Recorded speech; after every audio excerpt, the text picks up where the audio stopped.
Olá, está no ar o programa Direito e Globalização, que você pode assistir pelos canais 9 da NET, 186 da Vivo TV e também pelo site www.tvaberta.tv.br. Vou repetir, www.tvaberta.tv.br. Se tiver dúvidas, sugestões, críticas, envie e-mail para direitoglobalização@tvaberta.tv.br. direitoglobalização@tvaberta.tv.br.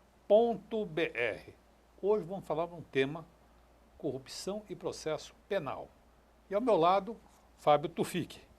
Tudo bem, Fábio? Seja Tudo bem, bem-vindo. Martim? Obrigado. É um prazer dividir a mesa aqui de debate. Depois de um longo tempo, né? É verdade, já faz alguns meses que você não vem. Faz alguns meses, Está ocupado aí com suas coisas e tal. Mas quem é o nosso convidado de hoje? Eu gostaria que você fizesse a apresentação e apresentar melhor o tema. Claro. Local. Nosso convidado é o Renato Stanciola Vieira,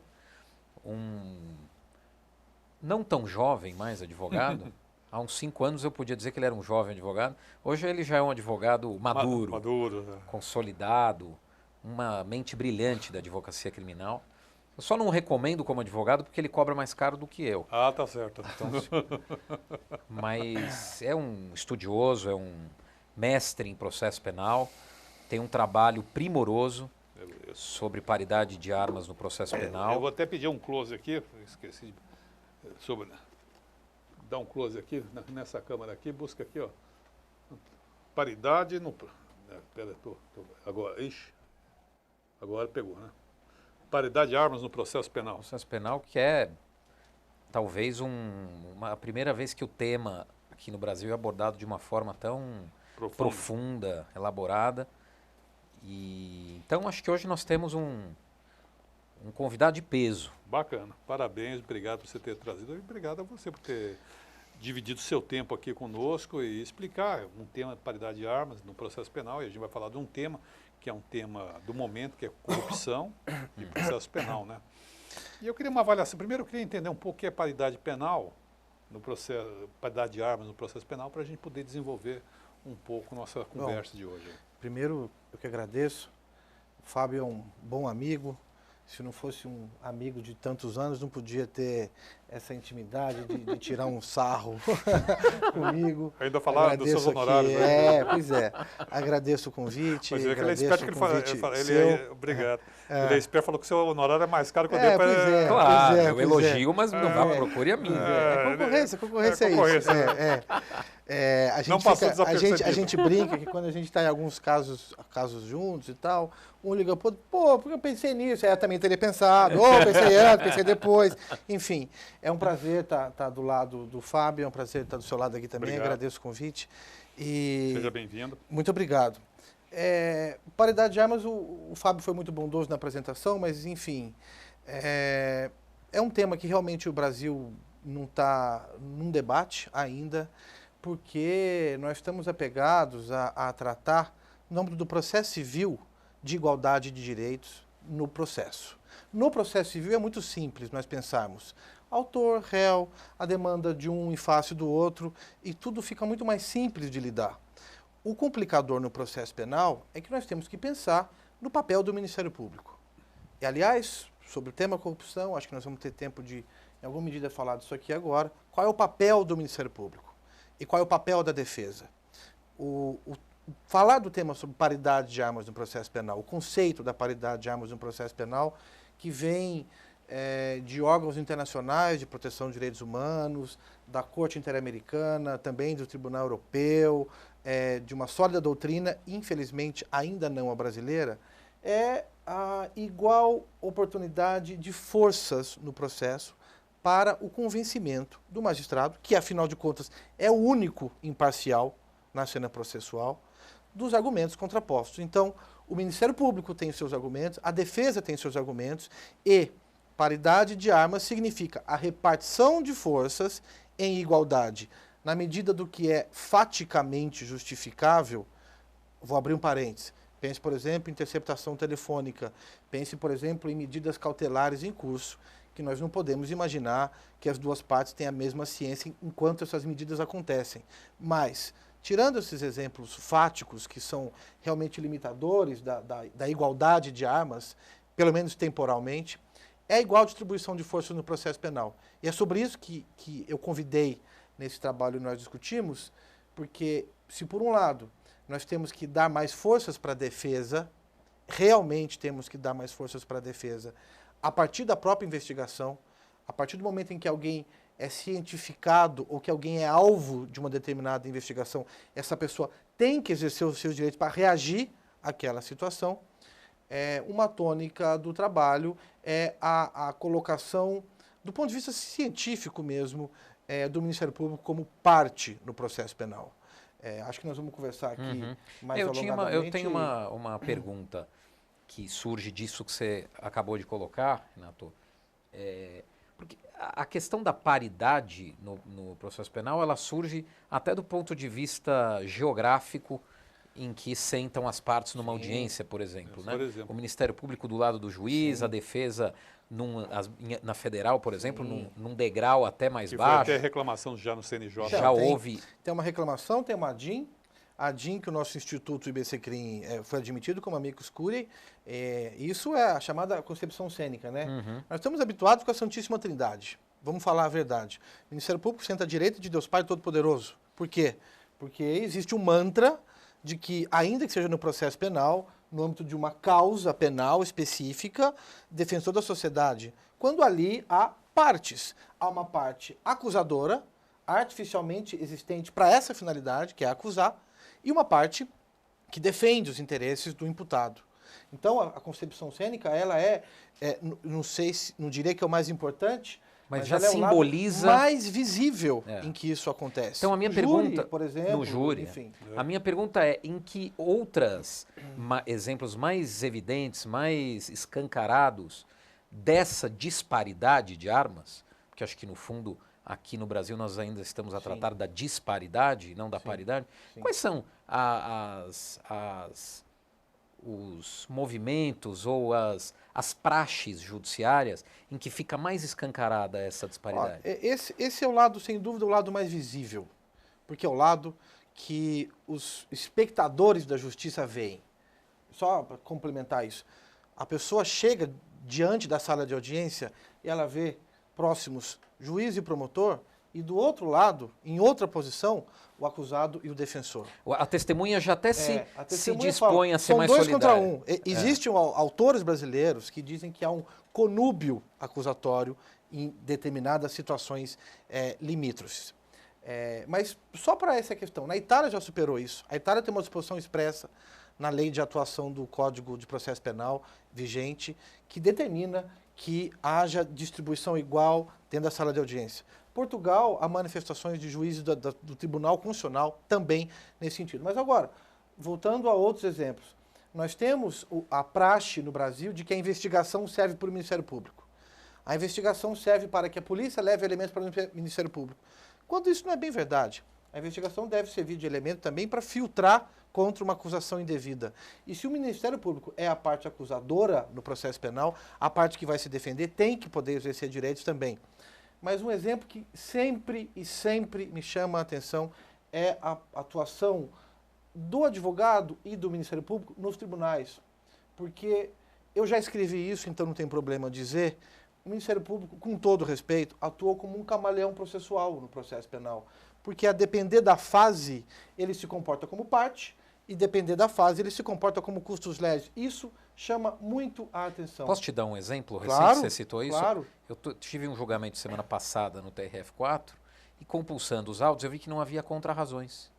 Aí lendo o parecer, fez junto. Ele diz o seguinte, o parecer supre as contrarrazões do Ministério Público. Então. Ou seja, é um reconhecimento mais do que tácito, quase expresso, de que realmente eles se entendem na mesma figura. Sim. De acusador. Sim. Senão ele não poderia usar o parecer como contrarrazões. Exatamente. Exatamente. Então, a figura do parecer, e eu não vou ficar aqui discutindo estatística, se o parecer é favorável, é contrário, a tese acusatória, a tese defensiva, mas a figura do parecer é um contrassenso.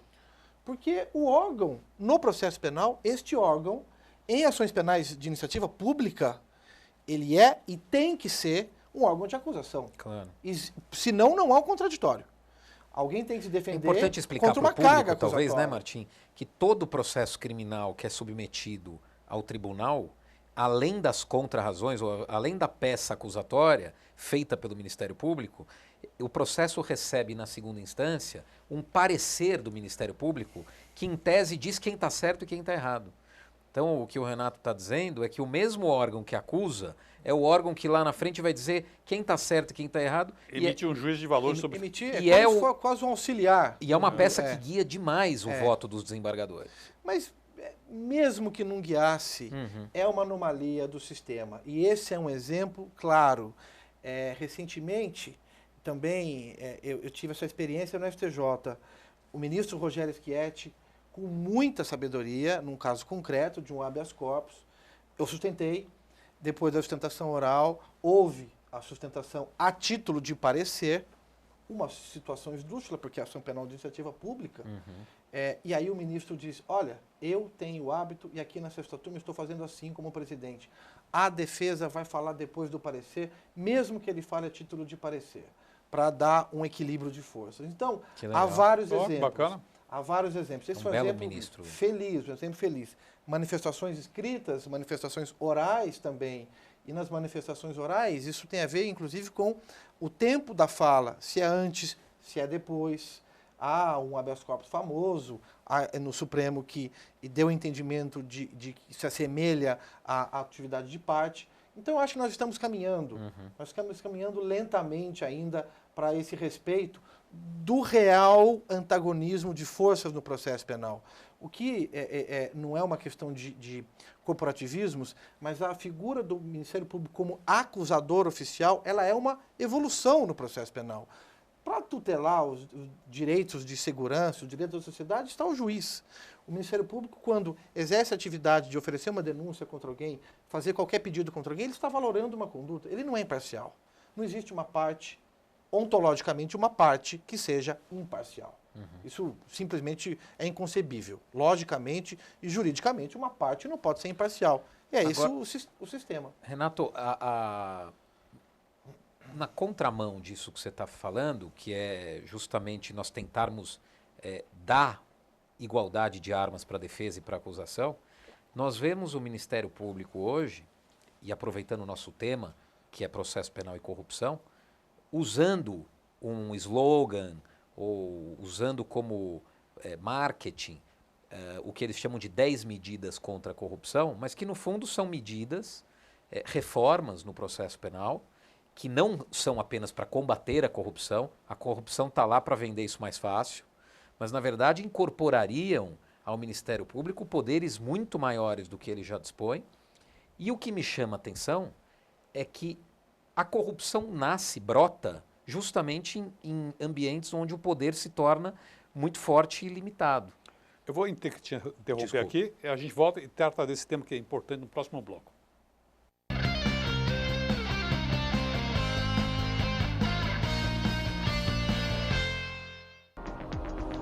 Você pode assistir a TV aberta pelos canais 9 da NET e 186 da Vivo TV. Saiba mais em www.tvaberta.tv.br. TV Aberta São Paulo, a emissora comunitária da maior cidade do Brasil. Este programa tem o apoio cultural da Editora Saraiva e com o apoio científico do Instituto Brasileiro de Ciências Criminais. O programa Direito e Globalização é uma iniciativa da Comissão de Direitos Humanos da Ordem dos Advogados de São Paulo. Faça como esses produtores e realize o sonho de ter um programa na televisão. Venha para a TV Aberta São Paulo. Ligue para 3868-2802 e tenha a oportunidade de estar com mais de 3 milhões de telespectadores. Qualidade na transmissão e custo baixo. TV Aberta São Paulo, a emissora comunitária da maior cidade do Brasil. Acesse o site da TV Aberta São Paulo, www.tvaberta.tv.br. Vídeos. Olá, a partir de... Notícias. Promoções.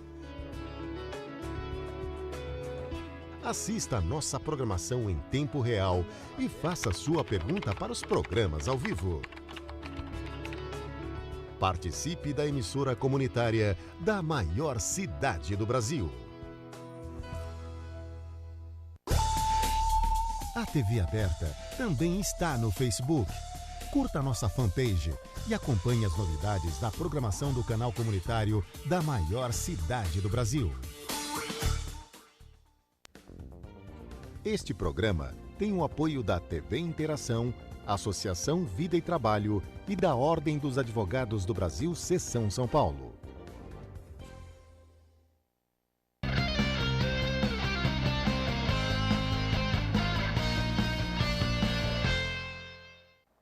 Estamos de volta no programa Direito e Globalização, hoje discutindo processo penal e corrupção. Nosso convidado de hoje é Renato Vieira Stanziola. Stanziola, eu não quis falar para não. Stanziola Vieira. Eu interrompi o Tufik quando ele estava fazendo uma pergunta bastante interessante. Eu só queria fazer uma observação para ir na pergunta. É o seguinte, você falou como é assustador a disposição cênica de um tribunal. Mas você, antes mesmo de você entrar dentro da sala, há um famoso cartaz que está sendo retirado por determinação da Organização dos Estados Americanos, aquela ameaçando desrespeitar... Desacato. Crime de desacato. Desrespeitar funcionário é crime federal, qualquer coisa assim, né? Então você vai me permitir abrir um parênteses? Por favor. Porque na UniBCrim eu sou atualmente diretor do Departamento de Projetos Legislativos. É só um parênteses, depois se a gente tiver tempo a gente volta a falar sobre isso. Esse departamento ele tem tentado acompanhar o sistema, as escolhas do parlamento nas medidas de penal, processo penal, segurança pública, que são os temas afetos ao UniBCrim. E um dos pontos, um ponto que há um projeto de lei para a revogação do crime de desacato. Justamente tem como uma das premissas essa questão da OEA, de condenação dos países por conta disso. Isso mal esconde um autoritarismo. Aliás, por falar em autoritarismo, estamos às voltas com as tais 10 teses contra a corrupção. Esse é um tema que extravasa a questão da paridade de armas, porque é uma escolha política. A gente tem que ver isso de frente. É uma escolha política e é um serviço de marketing muito bem feito. Não digo isso porque hoje está mais fácil ou mais difícil advogar, mas é uma questão de marketing muito bem feita, realmente, que tem cativado pessoas de muito boa fé, e são pessoas de boa fé, que acreditam nessas propostas, acreditam que elas vão debelar o mal que é a corrupção. Tal seria também, no mesmo esteio, a gente fala da redução da maioridade penal, essas medidas do populismo penal. Então, e essa escolha política, ela tem alguns pontos dessas teses, algumas que seria de nós pensarmos em concordar até.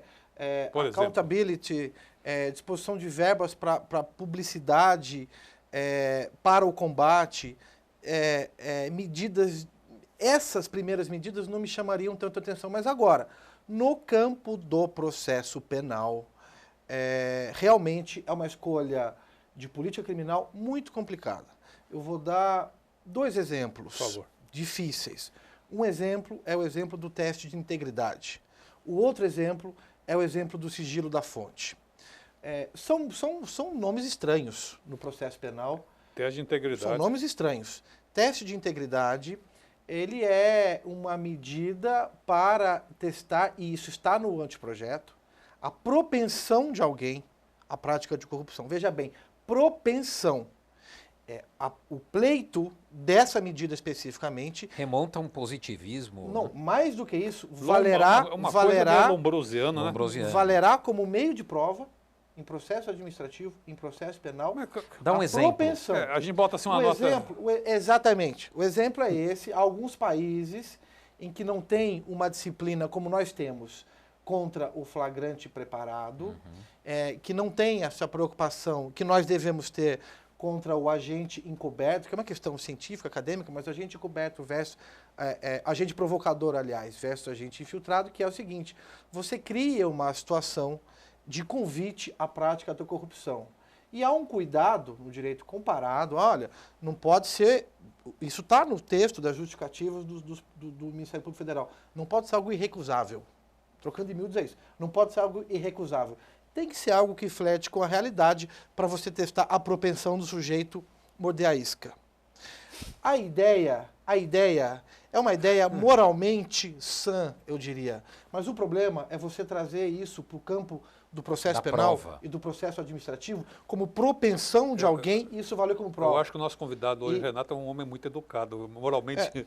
Sim. Isso é um escândalo, um negócio desse. Mas o que me chama a atenção é que essa medida que é repleta de boas intenções, eu fui pesquisar quando se falou, e falou nas justificativas, a ONU alerta para isso. Sim, a ONU alerta para isso, mas há resoluções da ONU recentes, inclusive 2009, dizendo cuidado com os países em que há medidas de controle ao agente provocador e ao flagrante preparado. E é o caso do Brasil.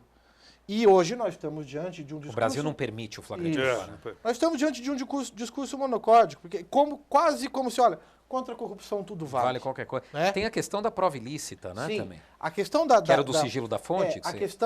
O sigilo da fonte é mais do que uma testemunha protegida, muito mais. É uma testemunha que nunca seria revelada. Então, nós temos o chamado direito ao confronto no processo penal brasileiro. É como assim, eu tenho a prova, eu não vou te mostrar, mas confia em mim. Exatamente, não eu vai tenho. mostrar.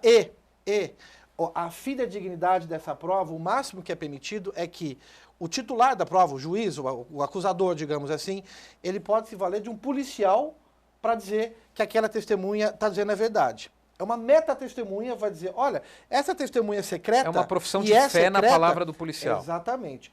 O policial garante que aquela testemunha secreta, que o acusado nunca vai poder contrapor em audiência, está dizendo a verdade. A palavra do Até para uma polícia suíça isso seria um absurdo. Então... uma polícia brasileira, então... Esses são dois pontos que me parecem muito complicados. Isso remonta ao whistleblowing, a técnicas de controle de corrupção em âmbito da iniciativa privada. Mas aí eu volto a falar, nós estamos diante de uma escolha de política pública. Nós não podemos tolerar que uma política pública passe assim, monocordicamente, sem um debate sério, sem um debate a minha pergunta, reflexivo Renato, sobre essas homem investido desses poderes, porque a gente não pode esquecer que o Ministério Público é uma ótima instituição. Sem dúvida. Mas os homens investidos dos poderes são homens com todas as fraquezas humanas. Claro. Ganâncias, isso é do homem. E suscetíveis. Como é que não é um paradoxo, sob o pretexto de combater a corrupção, eu investir pessoas de poderes tão ilimitados que amanhã poderão ser usados para corromper, para extorquir. É um convite que eu acredito que nós deveríamos pensar, são duas coisas. Uma vez eu vi o professor Jacinto Miranda Coutinho falando sobre isso. Nós estamos diante de um teste de civilidade. Essas medidas dizem se nós não somos civilizados, porque isso é um retrocesso. Isso é uma coisa. A outra coisa é o seguinte, nós estamos voltando a um ponto de, por uma política pública complicada, não mais tratarmos o sujeito no processo penal, o investigado, como um sujeito de direitos. Porque a pessoa, e isso começa com a delação premiada, a pessoa passa a ser um objeto da investigação porque vale tudo ou quase tudo para debelar esse mal, chame do que quiser. Isso sugere a mim, que não sou uma pessoa versada em direito penal, que essa teoria bebeu na fonte do direito penal do inimigo, onde você despe o cidadão que é inimigo da sociedade, o pseudo-inimigo da sociedade, de qualquer direito, e o Estado, por ter o monopólio da verdade, se dirige contra esse cidadão. Eu concordo, com complicadores o direito penal e o processo penal do inimigo, porque o Jacobs atualmente é quem faz essa separação mais clara, de tentar circunscrever o direito penal do inimigo ao que ele, Jacobs, entende que seriam os justificáveis, aqueles que realmente decidiram ficar à margem do contrato social. Terrorismo, tráfico de drogas, crimes econômicos, crimes sexuais, grosso modo, segundo Jacobs. Mas é difícil nós não pensarmos no direito penal do inimigo, e aí há outras teorias do direito penal do inimigo mais antigas, como Rousseau, Fichte, que dizem, olha, bastou o sujeito praticar o crime, ele deve ser tratado como inimigo. Então, no fundo, nós estamos diante de uma eterna escolha social. Como nós tratamos quem é acusado da prática de um crime? Na medida em que nós falamos o processo penal tem menos garantias para esse nicho de crime, nós estamos fazendo uma seletividade complicada, estamos segregando a população e estamos voltando a um tempo de barbárie. Né? Prejulgando. Porque você só vai dizer se ele é inimigo ou não depois de você condená-lo e decidir que ele é culpado. Não, ele é menos titular de direitos. Isso Isso parece a Inquisição, que se você confessa o crime, você é culpado, depois de uma tortura. Se você não confessa, você tem parte com o diabo, porque quem foi torturado confessaria de qualquer modo. Eu estava num julgamento semana passada e a gente estava discutindo uma questão de cadeia de custódia da prova.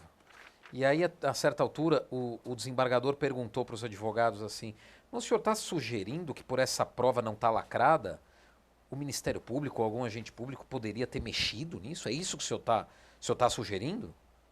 E os advogados olharam e falaram assim, é exatamente isso. Agora, quer dizer, não passa pela cabeça, às vezes, de um juiz que um membro do Ministério Público possa praticar ilicitudes. Isso é grave. Não pode haver uma instituição acima de qualquer suspeita. Toda instituição que é feita de homens, ela deve seguir as fórmulas e as formas, porque esta é a garantia da integridade. Não é a pessoa, la garantia sou eu. Não pode ser assim. Esse é o problema das provas, né? A prova no processo penal é a raiz do processo penal, é a autorização que o Estado dá para que alguém obtenha determinada prova. Então, nós estamos, eu tenho que acreditar nisso, senão eu não vou ser mais advogado. Nós estamos suficientemente evoluídos para entender que o Estado autoriza o como, o se, as formas, o quando se produz determinada prova. Quando se pensa, por exemplo, cadeia de custódia, é isso. Eu não preciso acusar ninguém, mas eu posso ter todo o direito de imaginar que existe uma regra para a produção daquela prova. Então, é esse o ponto. Agora, na questão da validação das provas ilícitas, há uma teoria manca que vem dos Estados Unidos que imagina que a única função da produção da prova ilícita seria coibir o mal policial. A teoria não é só essa, o problema não é só esse. O problema é que o Estado, que se diz um Estado de direito, deve determinar como se produz determinada prova. E aí, hoje, nós estamos às voltas de reconhecimento de ilicitudes probatórias e trazendo inúmeras exceções que, na verdade, se tornam as regras. Trazendo um leque enorme de situações que, malgrado a prova seja ilícita, se o policial agiu de boa fé, se a prova não influi no álibi do acusado, se o prejuízo vai se comprovar desse outro determinada maneira, aquela prova ilícita, ela deixa de ser reconhecida como ilícita e vale no processo penal. Ou seja, nós estamos criando formas de burlar o sistema que o próprio Estado tem para a produção de prova. E toda a Constituição do Estado Democrático de Direito. Exatamente. Um caminho perigoso. Nós temos uma regra fundamental na Constituição brasileira, que é a proibição das provas ilícitas. E nós temos uma tentação de fazer com que essas provas ilícitas sejam convalidadas, com base numa teoria manca e com base no argumento populista, que é o que está disseminado hoje aqui no Brasil, com todo respeito. Eu vou ter que interromper agora. Esse é um cenário complicado. Agora eu vou ter que interromper agora, a vez que eu interrompo você, e a gente vai para o intervalo e voltamos já no terceiro bloco do programa Direito e Globalização.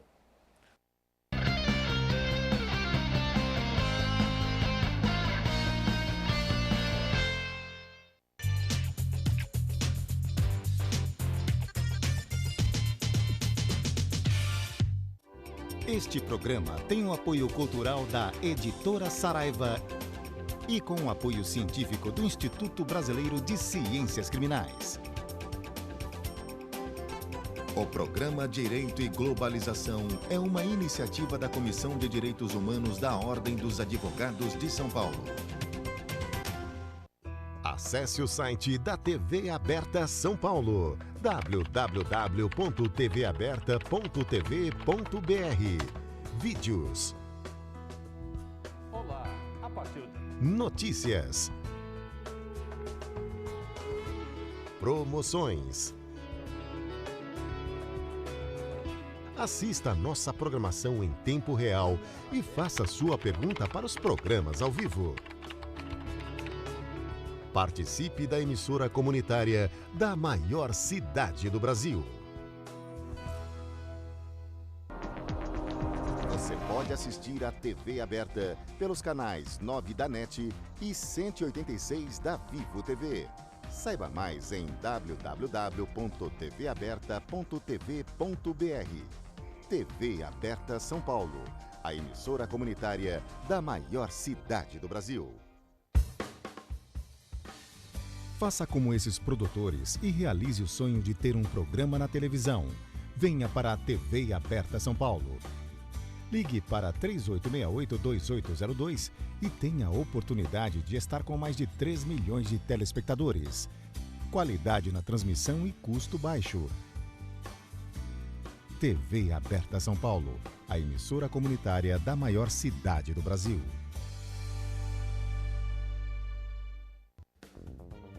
Este programa tem o apoio da TV Interação, Associação Vida e Trabalho e da Ordem dos Advogados do Brasil, Seção São Paulo.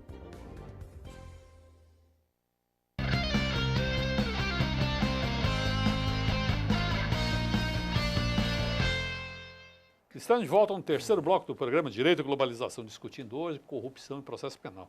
E chegou uma pergunta, a pergunta é do Dr. Oreste, ele da Casa Verde. Diz ele, estou achando fundamental a colocação do Dr. Renato. O Ministério Público, quando recebe a denúncia e a ausência de prova, ele continua no papel dele contraditório. Penso que ele deveria agir como fiscalizador da lei e se não há prova, ele pode pedir a absolvição. Qual a sua opinião? Qual a opinião de vocês sobre essa colocação? Essa pergunta é interessante porque volta a pensar em paridade de armas, mas no sentido exatamente da atribuição de papel de parte. Na pesquisa que eu fiz, autores recentes, mas autores emblemáticos, um deles é o Hélio Tornag, que escreveu um livro fundamental no processo penal brasileiro que se chama Relação Processual Penal. E ali ele dizia, olha, se o Ministério Público que atuou como parte, chega à conclusão durante o processo de que não há provas para condenar, mesmo sendo parte acusadora, ele pede absolvição. Isso desmonta uma falácia de separar a ação penal pública da privada, dizendo que na privada há parte e na pública não, porque na ação penal de iniciativa privada, o querelante também pode pedir a absolvição e também pode dar causa à perempção, que é não movimentar o processo. Então, nessa situação, você vê que não é pelo pedido final que se qualifica a atividade de parte, sim pelo pleito e pela análise da prova interessada. Isso é esse o ponto. E aí a minha resposta seria, o Ministério Público, sim, vendo que a atividade, a tese trazida na denúncia, que a denúncia é uma hipótese, a hipótese trazida na denúncia não se confirma, ele pede, sim, a absolvição. E me remonta a um outro pedaço da resposta que eu queria chamar a atenção para o Oreste. E o juiz, como fica nessa questão? Há uma distinção, porque o Código de Processo Penal não veda que o juiz impõe uma adesão condenatória, mesmo quando o titular da ação penal, o Ministério Público, pleiteia a absolvição. Não me parece que essa seja a solução adequada, dada a imparcialidade do magistrado e dado o interesse que guia a atuação do Ministério Público. Se a parte pediu a absolvição, o juiz que é imparcial não deveria se sobrepor a quem tem o poder de fazer os pedidos no processo penal e condenar alguém, porque seria uma condenação sem pedido. Enfim, mas esse é um outro ponto. Ok. No bloco passado nós falávamos sobre a ilicitude de provas. Vamos pegar um caso concreto. Há provas trazidas dentro no bojo dessas operações que estão ocorrendo em Curitiba, que foram trazidas, segundo noticiam os jornais, num pendrive. Foram obtidas não pelo traslado de provas da Suíça, como seria o normal, pelo Ministério Público, pela via das cartas rogatórias, enfim, dos trâmites, e sim foi trazido num pendrive provas de forma ilícita. Há um clamor, digamos, popular, no sentido que essas provas sejam admitidas. Não, e o Ministério Público diz que ele recebeu, olhou, e aí, depois que ele olhou, ele fez um pedido formal para que fosse enviada oficialmente. Depois que ele olhou, né, é aquela coisa, eu abro a porta da casa do cara, abro o cofre, tiro a prova que está lá, dou uma olhadinha, falo, é isso mesmo que eu preciso. Devolvo, fecho a porta e vou lá no juiz e peço a prova. Ela é lícita? Ela não é lícita, eu vou dizer, eu não vou me ater tanto ao caso concreto, porque eu sei que no caso concreto houve alguns advogados que, ao meu ver, com muita razão, pediram os ofícios para os órgãos incumbidos de participar da cooperação jurídica internacional. Essa é uma questão que eu acho que tem que ser revisitada. Não sei qual vai ser o desate disso em todos os casos de Curitiba, mas é uma questão que tem que ser revisitada sim, porque tem a ver com a regra de produção da prova. Existem regras de produção. E se é uma prova que depende de uma cooperação jurídica internacional e parece que não foi obtida da forma correta, como a gente está apontando aqui, não vejo solução senão desentranhar e anular o que dela advém. É esse o ponto. E aí nós voltamos à questão da civilidade. O Fábio tocou num ponto importante, que é o seguinte: nós temos o momento da valoração e o momento da produção da prova. Eu só posso valorar alguma coisa depois que eu já obtive essa determinada informação. E eu tenho regras que disciplinam a forma de obtenção da prova. O que há, nesses casos, é um atalho, porque a pessoa já sabe que a prova vai ser útil para ela, só que ela não fez a aquisição dessa prova pelos meios corretos. E é de rigor observar também que, nesse caso, abre porta para outro tipo de atividade ilegal. Evidente. Escuta telefônica, Evidente. interceptação de carta, invasão de escritório. O exemplo... Tudo. Então você está me dando 2 exemplos. Exemplo até mesmo a tortura, desculpa. Inviolabilidade. Anteontem foi noticiado que o Supremo Tribunal Federal julgou um recurso extraordinário com repercussão geral. 603, 616, se eu tiver correto, em que o Supremo, abro aspas, fixou a hipótese em que a polícia pode fazer busca sem mandado durante período noturno com justificativa a posteriori. As intenções são boas. Eu não conheço o acórdão, então vou me abster de falar muito sobre isso. As intenções são boas, mas é perigoso, vamos aguardar qual vai ser a conclusão do acórdão, é perigoso nós estarmos diante de um réquiem para a inviolabilidade do domicílio. Agora, o outro exemplo que você citou, é a questão do cofre, a abertura do cofre. O sujeito, hoje, há precedentes do STJ de que é possível você fazer um empréstimo de prova de interceptação telefônica, colhida evidentemente no âmbito do processo penal, e trazer isso para um processo civil. Seja ele administrativo, seja ele para discutir, inclusive, questões de família. É a teoria do cofre arrombado. Você colhe a prova específica no processo penal, depois que você já arrombou o cofre, aquela prova que só poderia ser produzida e valorada no âmbito do processo penal, como o cofre já foi arrombado, você traz essa prova para o processo extrapenal. Existe uma vedação clara constitucional contra a utilização desse tipo de prova em âmbito não penal, mas não é isso que os tribunais têm aceitado.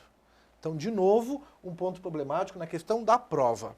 E isso, essa questão da cadeia de custódia e das provas que dependem de cooperação jurídica internacional, esse ponto, e eu vou me abster de trazer detalhes, ele é um dentre tantos outros, porque com a complexidade das investigações, com a complexidade das operações financeiras, na maior parte delas, e de comunicações, nós vamos temos que estar às voltas com uma responsabilidade para decidir quais são as regras de produção. E é um precedente que pode ser um precedente nefasto. Se nós não seguimos as regras no primeiro precedente, nós não vamos seguir em nenhum outro. Agora, não foi essa semana que eles também deram em repercussão geral um caso em que você não pode invadir um domicílio para fazer busca, se você já, depois de a busca ser feita e você encontrar, ela não vale se você não conseguir demonstrar que havia, antes de entrar, razões suficientes que justificavam a tua entrada. Então, assim, eu entrei e achei a droga. É um precedente do Supremo, se não me engano, desta semana. Eu entro e acho a droga. É esse o precedente. Se você não me mostrar, o Supremo está dizendo, se você não me mostrar que antes de você entrar, você tinha razões minimamente fundadas para invadir a casa, essa busca é inválida. Então, são formas até meio dicotômicas de enxergar a atuação da polícia, né? Esse que você falou, eu não tinha visto. Não, mas é esse o precedente. O Supremo tenta chegar a uma fórmula justamente para evitar, e foi dito isso nas notícias do Supremo, o voto do Gilmar Mendes, o problema das buscas e apreensões com drogas tem a ver com as classes hipossuficientes, porque arrombar o barraco é fácil. Né? Então, aquele mandato ele genérico, arromba, depois justifica. Arromba, depois justifica. Então, esse é o precedente. O que o Supremo tenta fazer é dizer, você fez isso, mas você tem que justificar que naquela situação você estava diante de uma carta situação branca para o cara invadir a casa que ele carta, quiser. Carta branca. Mas o problema continua, porque há hipótese de inviolabilidade. É isso. Até Então, porque se você tem razões suficientes de que lá tem droga, e normalmente é alta quantidade. Alta quantidade de droga ninguém movimenta assim tão rápido. Monta uma campana ali, pede, se as razões são fundadas, você consegue fazer um pedido para um juiz. sim, E o juiz vai te deferir uma busca. Exatamente. Se o sujeito sair de casa com a droga, você dá o flagrante na rua. Então, no fundo, você não tem motivo para invadir a casa do sujeito. Não, isso é mandado, é um instrumento autoritário para conferir mais poder à polícia do que tem e justificar o que tem sido feito. É tão escandaloso essa situação. É que a gente sabe que depois que o mandado de busca é expedido pelo juiz, esse processo não dá mais para ser rasgado, né? Que é um problema que nós temos, infelizmente. Né? E há outro. E quando você está falando das classes menos favorecidas, eles dão aquele mandado de busca genérico. Sim. Morro Quadrilátero. tal. No Quadrilátero. quadrilátero. Morro tal, pode entrar no morro Olha, tal. Quarteirão. entra e vai derrubando, vai derrubando, é. e você vê, e as arbitrariedades vão acontecendo. Aí você vai reclamar nas corregedorias, vai recorrer. Existe uma inversão, você não vê pelo prisma da proteção, você vê pelo prisma da dita eficiência e da situação que pode ser justificada a posteriori do tal flagrante. Nós não vamos dizer aqui de flagrantes forjados, nada disso. Mas pelo prisma da garantia constitucional envolvida, não seria admissível nós chegarmos a uma solução de compromisso que pode ter sido essa. E você vê que tudo isso, no fundo, são soluções já conhecidas, conservadoras, e que justificam a derrocada do Estado Democrático de Direito.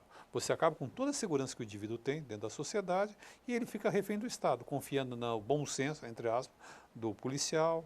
Agora, com essa medida que você fala da testemunha, que o policial vai referendar, daqui a pouco a gente vai ser juiz de máscara. Sim. E para onde a gente vai parar?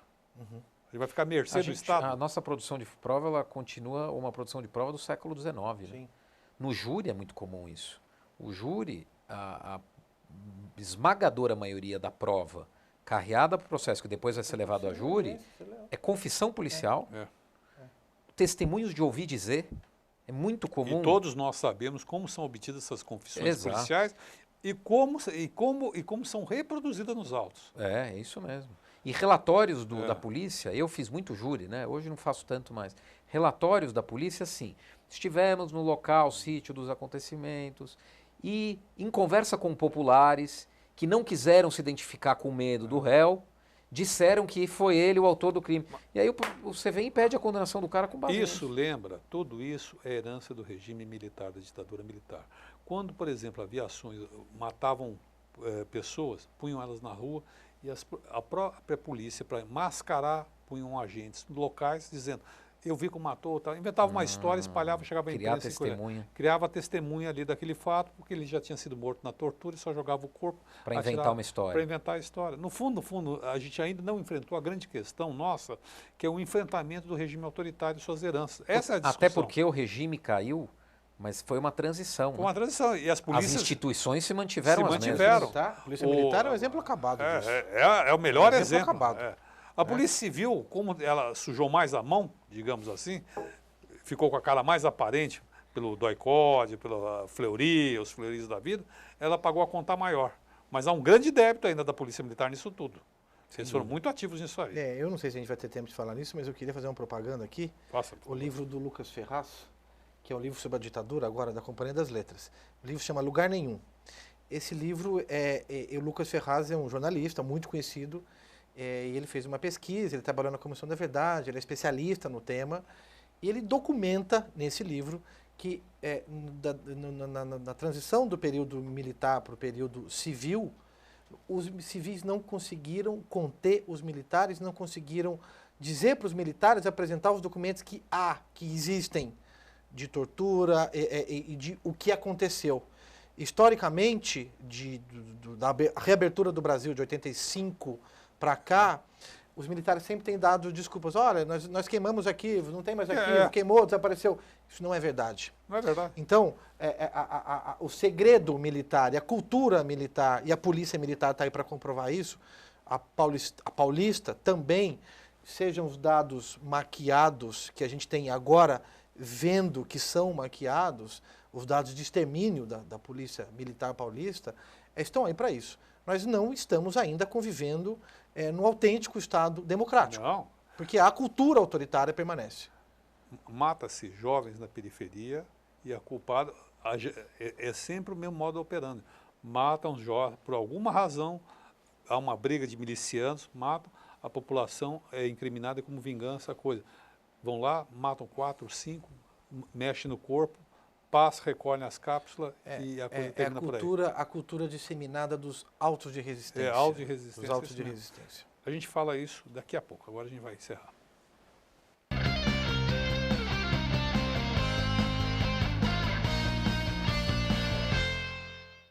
Acesse o site da TV Aberta São Paulo, www.tvaberta.tv.br. Vídeos.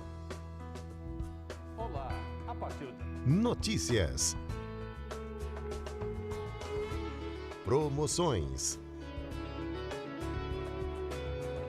Assista a nossa programação em tempo real e faça sua pergunta para os programas ao vivo. Participe da emissora comunitária da maior cidade do Brasil.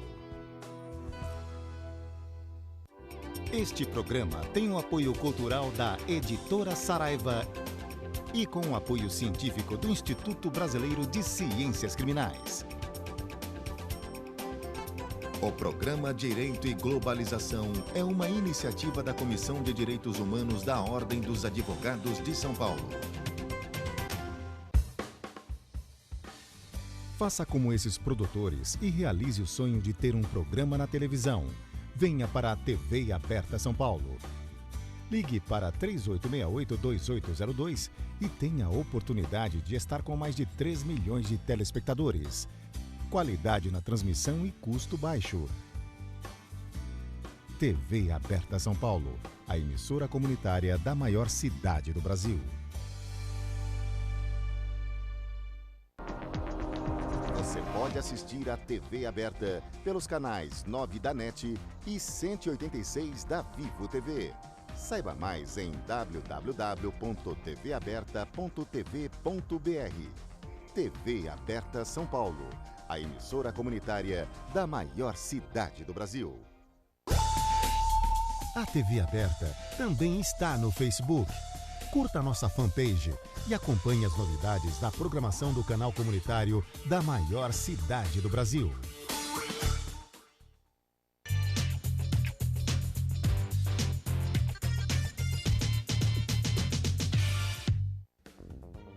Este programa tem o apoio da TV Interação, Associação Vida e Trabalho e da Ordem dos Advogados do Brasil, Seção São Paulo.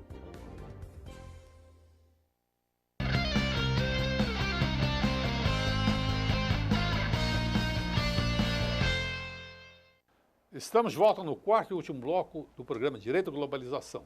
Eu vou mostrar aqui, nós hoje estamos recebendo o doutor Renato Vieira. Renato Vieira, que está em cima. O nome do meu que eu não quis falar porque eu fiquei com medo de errar. Autor do livro Paridade de Armas no Processo Penal. E nós estamos discutindo o tema do momento, que é corrupção. E muito mais, sobretudo, a garantia do Estado Democrático de Direito nesse processo. Eu queria fazer uma pergunta a você. Doutor, nós estamos em curso várias e várias investigações que têm se desdobrado em outras e tantas outras, tudo mais. E há defensores, eu tenho visto, defensores que essas operações se tornem de forma permanente. Que elas se desdobram e vão investigando a corrupção, da corrupção, da corrupção. E no Clebras, depois vai para isso, vai para aquilo. A gente brinca até que os nossos netos vão comentar, né, no café da manhã com os filhos deles. Nossa, foi estourada a 58ª fase da operação. Mas nem vai ser mais lava-jato, vai ser lava supersônico, porque a tecnologia vai estar outra. É possível, a sociedade aguenta viver nesse...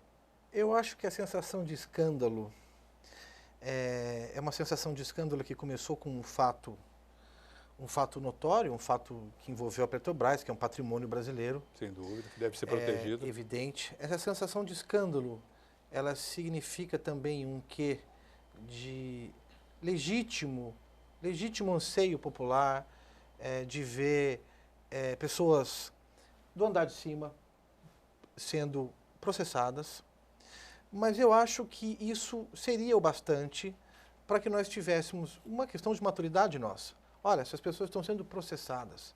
Daí a dizer que é praça pública... O mensalão, de certa forma, com todas as críticas que alguns fizeram na época, ele cumpriu um ritual de não cometer, por exemplo, abusos, de prender preventivamente. Então. E numa prova, desculpa, eu te interrompi Imagina. numa demonstração até de que o mito da fuga, que é um argumento muito usado, né, em processos criminais que envolve pessoas mais abastadas, do mito da fuga, de que quem tem dinheiro vai fugir.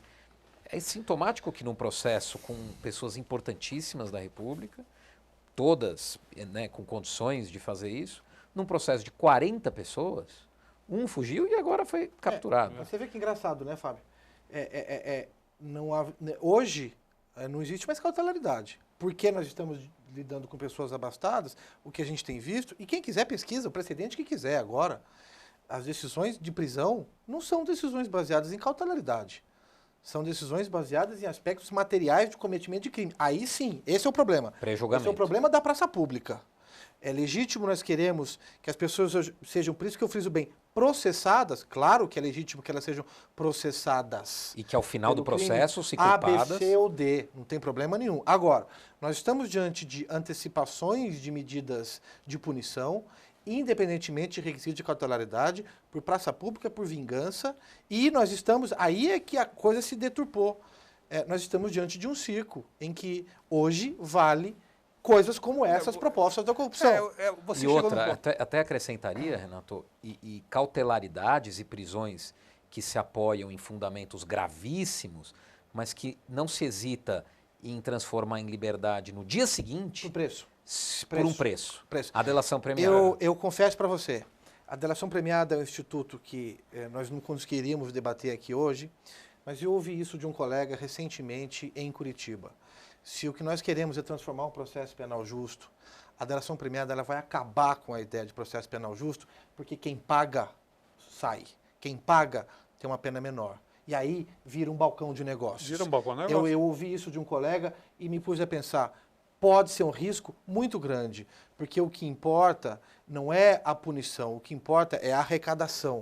O objetivo de arrecadação é lícito? É claro que é lícito, mas nós sabemos, pelo Código Penal, ele é um dos efeitos da condenação. Eu posso e nós aproveitar estamos abreviando o processo penal, estamos tirando a possibilidade de defesa, e aí voltar na paridade de armas. O Ministério Público tem todo o aparato, e ele chega e fala, olha, eu vou prender você, se não parará, parará. Ou você vai continuar preso, se não parará, parará. É questionabilíssima a busca, inclusive, da verdade em situações dessa natureza. Eu só queria fazer uma nota rápida nisso aí, depois eu quero ver o que o Fábio vai falar, é o seguinte, e é curioso o seguinte, o mesmo advogado para vários réus que fazem a delação premiada. Esse é um problema. Posso acrescentar? Porque ele é um negócio. Eu queria aproveitar. A delação premiada é um negócio. Eu queria aproveitar que você está aqui para te colocar uma dúvida. Nos Estados Unidos, o plea bargaining funciona muito bem, né? O acordo com o Ministério Público, com o promotor, funciona muito bem. Dizem até, tem dados de que 90 e tantos % dos litígios nos Estados Unidos terminam em acordo e não vão a júri. Agora, lá o plea bargaining, ele não é só para o delator. O Ministério Público pode fazer acordo com o réu em qualquer circunstância. No momento em que, aqui no Brasil, o Ministério Público só pode fazer acordo para delação premiada, nós não temos outra modalidade de acordo. Tem a transação penal, a expressão do processo, mas são para crimes de bagatela. Num caso efetivo de crimes graves, a única previsão de acordo é para delação premiada. Isso não cria uma injustiça no sistema? Claro. Então, por quê? Porque o delator só pode virar delator aquele que tem riqueza de informações guardadas, que normalmente é o sujeito mais forte dentro de uma suposta organização criminosa. Você acaba privilegiando a defesa do réu que tem pode optar por fazer isso. Que tem mais responsabilidade que pode optar por fazer isso. E o sujeito que está num patamar isolado, que não tem contato com ninguém, apenas cumpre ordens, mas está denunciado e acusado talvez do crime... até tenha delinquido, mas não tem informação. E não tem informação, ele vai responder pelos mesmos crimes sem o direito de fazer o acordo, porque ninguém quer fazer um acordo com isso. A lei brasileira que disciplinou a delação, ela diz que o delatado só pode ter acesso depois de recebida a denúncia. Então, o direito de defesa do delatado já está prejudicado em comparação, inclusive, com o delator, porque o delator já está se defendendo, porque a delação premiada, ela, no limite, eu tenho algumas reservas quanto a isso, mas ela é uma estratégia de defesa do delator. Ele está se defendendo, ele acha que aquela é a solução para ele. O delatado não tem opção, porque ele está sendo delatado. E ele só vai saber se o que o delator falou é mentira, é verdade, ou é uma meia-verdade, depois da denúncia ser recebida contra ele, delatado. Então, realmente cria uma desigualdade. O processo penal brasileiro, nós temos, tanto no Código Projetado de Processo Penal, quanto no Código Projetado de Penal, nós temos a figura não de uma delação, mas de uma aceitação de culpa também para outra criminalidade que não é essa específica trazida na 12.850. Então, é um cenário hoje que o Brasil não se decidiu, uma política pública em que a gente não se decidiu. O que nós temos hoje é o efeito midiático. Efeito midiático que vou dizer para você, Martim, na Espanha é vedado você fazer delação premiada quando o sujeito está preso. Aqui no Brasil, dizem os promotores que não é bem assim, mas vai lá ver. Como é que foram as condições? A delação premiada é quando o cara está preso. Que é uma proposta, inclusive, que o Durso levou para o Legislativo, né? Tem um projeto de lei em trâmite na Câmara dos Deputados que prevê essa proibição de que sejam celebrados acordos se o sujeito estiver preso. Eu até diria mais de proibir que se barganhe delação com prisão. Porque se o sujeito está preso cautelarmente, é porque ele tem que ficar preso. E mais. A desculpa é não, mas as pessoas estão soltas. Estão soltas porque estavam na ameaça de ser preso. Claro. Ele escolheu fazer para não ser preso. Então o discurso realmente não E ninguém convence. que estava preso e fez, continuou preso. Gente, Só um lá. Vocês se empolgaram, estouraram o tempo. Desculpa. Estou tentando Tá ver. bom. Eu agradeço. 30 segundos para você, 30 segundos, por favor. Eu agradeço o convite, estou à disposição. Volte agradeço sempre. o Fábio, meu amigo. Agradeço, foi um prazer te conhecer, Martim. Estou à disposição de vocês. Espero que tenha sido tão bom para vocês quanto foi para mim. Muito Foi obrigado. ótimo. A densidade de conhecimento do Renato precisaria de uns 10 programas. Martim. Então a gente já precisa está intimado convidá-lo aí para pro próximo. voltar. Eu agradeço a vocês, desculpe eu ter interrompido, mas aqui tem uma ditadura do tempo. Essa nem com delação premiada a gente consegue superar. Aguardo vocês nesse mesmo canal, na próxima semana, no mesmo horário. Obrigado, até lá.